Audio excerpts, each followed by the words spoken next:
यंदाची मकर संक्रांत कोणत्या रंगावर आहे?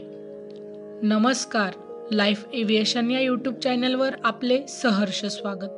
आजच्या व्हिडिओमध्ये आपण जाणून घेणार आहोत मकर संक्रांतीच्या दिवशी काय करावे व काय करू नये. मकर संक्रांत हा सण संपूर्ण भारतात साजरा केला जातो. पौष महिन्यातील महत्त्वाचा सण म्हणजे मकर संक्रांत आहे. दरवर्षी मकर संक्रांत ही 14 जानेवारी किंवा 15 जानेवारीला येते.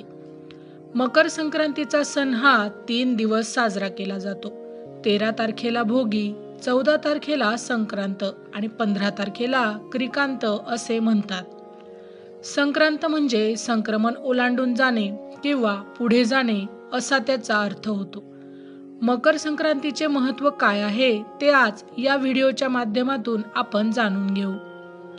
मकर संक्रांती हा दरवर्षी 14 जानेवारीला किंवा 15 जानेवारीला येणारा सण आहे. जेव्हा सूर्य मकर राशीत प्रवेश करतो तेव्हा हा सण साजरा केला जातो. मकर संक्रांती हा कापणीचा सण म्हणून देखील ओळखला जातो. वैदिक पंचांगानुसार मकर संक्रांत 2025 ही यावर्षी 14 जानेवारी मंगळवारी साजरी केली जाणार आहे. या दिवशी सूर्यदेव सकाळी 9:03 मकर राशीत प्रवेश करणार आहेत. दैनिक पंचांगानुसार मकर संक्रांतीचा सण 14 जानेवारी 2025 रोजी साजरा केला जाईल.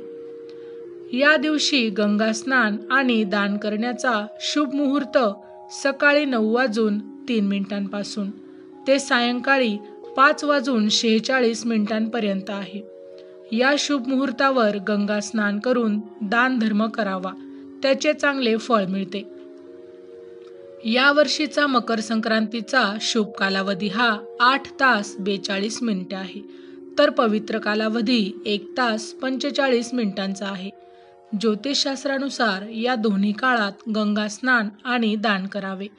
या दिवशी सूर्यदेवाची पूजा केली जाते. सूर्य मकर राशीत प्रवेश केल्यानंतर दिवस मोठे होतात. हा सण नवीन पिकाच्या आगमनाचं प्रतीक आहे.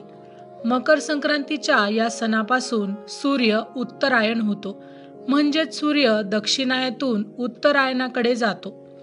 मकर संक्रांतीपासून दिवस मोठा होतो आणि रात्र लहान होते.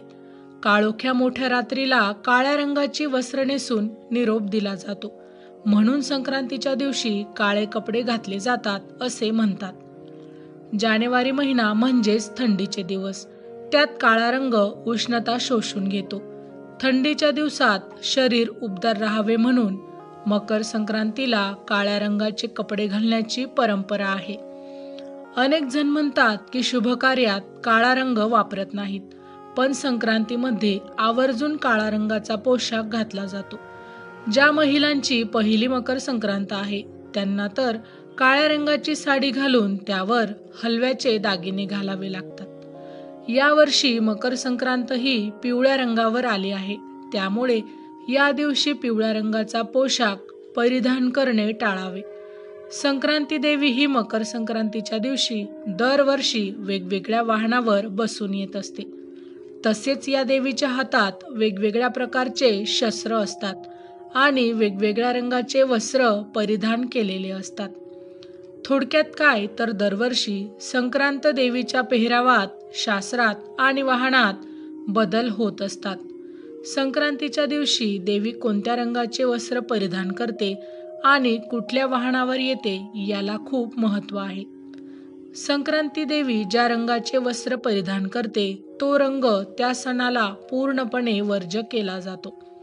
या वर्षी संक्रांती देवी पिवळ्या रंगाचे वस्त्र परिधान करून येणार आहे, त्यामुळे पिवळा रंग पूर्णपणे टाळावा.